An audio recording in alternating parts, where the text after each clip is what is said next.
রাহুল, আমি পার্টি করতে যাচ্ছি নাইট ক্লাবে। আর হ্যাঁ, আমি এই ড্রেস পরেই যাচ্ছি। হ্যাঁ যাও, ড্রেসে কি সমস্যা আছে? আর এই ড্রেসে তোমাকে ভালোই লাগছে। আমরা সব বন্ধুরা অনেকদিন পর দেখা করছি। কলেজের সব বন্ধুরাই ওখানে থাকবে। আমরা একসাথে অনেক কিছু খাবো আর অনেক মজাও করব। ঠিক আছে, নাইট ক্লাবে যাচ্ছ, অনেক কিছু তো খাবেই, এনজয়। আমার কিছু টাকা লাগবে। কত টাকা লাগবে? ওই 40,000 টাকার মতো।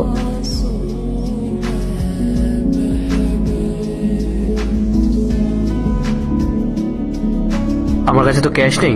তুমি একটা কাজ করো, তুমি এই কার্ডটা রাখো। 1 লাখ টাকা লিমিট আছে এই কার্ডটার, ধরো।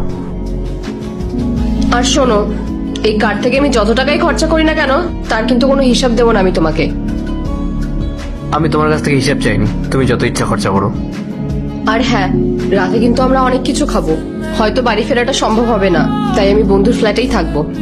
হ্যাঁ ঠিক আছে, যদি বেশি দেরি হয় তাহলে বাড়ি ফেরার দরকার নেই, বন্ধুর ফ্ল্যাটেই থেকে যাও, কাল সকালে চলে এসো। বন্ধু বললাম, তার মানে কিন্তু ও একা নয় শুধু। ও যে ফ্ল্যাটে থাকে সেই ফ্ল্যাটে অনেক ছেলেরাও থাকে। আমি সেখানেই থাকবো। আমি চাই না তোমার থেকে কিছু লোকাতে, তাই তোমাকে সব সত্যিটা বলে দিলাম। তুমি যেতে পারো। আর শোনো, যদি সজ্ঞানে থাকো তাহলে আমাকে একটা কল কিংবা মেসেজ করে দিও। আমি অফিস থেকে ফেরার সময় তোমাকে পিক আপ করে নেবো। আচ্ছা ঠিক আছে।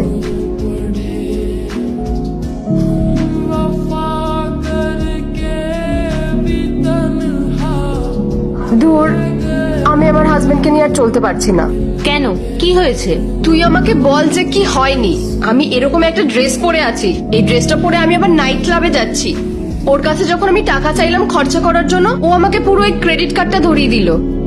ও বললো যে আমি যত খুশি খরচ করতে পারি। তুই আমাকে বল, কোনো হাজবেন্ড এরকম করে? প্রথম দিকে না ও সবসময় জিজ্ঞেস করতো যে কোথায় যাচ্ছ, কার সাথে যাচ্ছ, কেন যাচ্ছ, কখন ফিরবে। কিন্তু এখন না ওর কিছু যাই আসে না। এখন তো ওর এটাতেও যায় আসে না যে আমি একটা ফ্ল্যাটে থাকবো, সেখানে আবার অন্য ছেলেরাও থাকবে। তুই বল, এটা কোনো কথা? আরে ভাই, সব মেয়েরা এরকম ফ্রিডম চেয়েও পায় না, আর তুই পেয়েও বলছিস ওর কোনো যায় আসে না। তুই ঠিকই বলেছিস, সব মেয়েরাই ফ্রিডম চায়। আমিও চেয়েছিলাম, কিন্তু তাই বলে এতটাও ফ্রিডম চাইনি যেখানে আমার কোনো কদরই থাকবে না। আরে অ্যাটলিস্ট আমাকে একটু ভালো তো বাসুক। আমার হাজবেন্ড আমাকে ভালোই বাসে না, আমার একদম ভালো লাগছে না। ধুর। আচ্ছা, তুই আমাকে একটা কথা বলতো, তুই কি কখনো তোর হাজবেন্ডকে মানসিকভাবে আঘাত করেছিলিস? মানে যে ভালোবাসবে সে কখনো এটা করবেই না যে তার কিছুতেই যায় আসে না। একটু ভালো করে ভেবে দেখতো, তুই কখনো তোর হাজবেন্ডকে দুঃখ দিয়েছিলিস? তুই এক কাজ কর, তুই একাই চলে যা নাইট ক্লাবে। আমি অন্য কোনো দিন তোর সাথে দেখা করে নেব।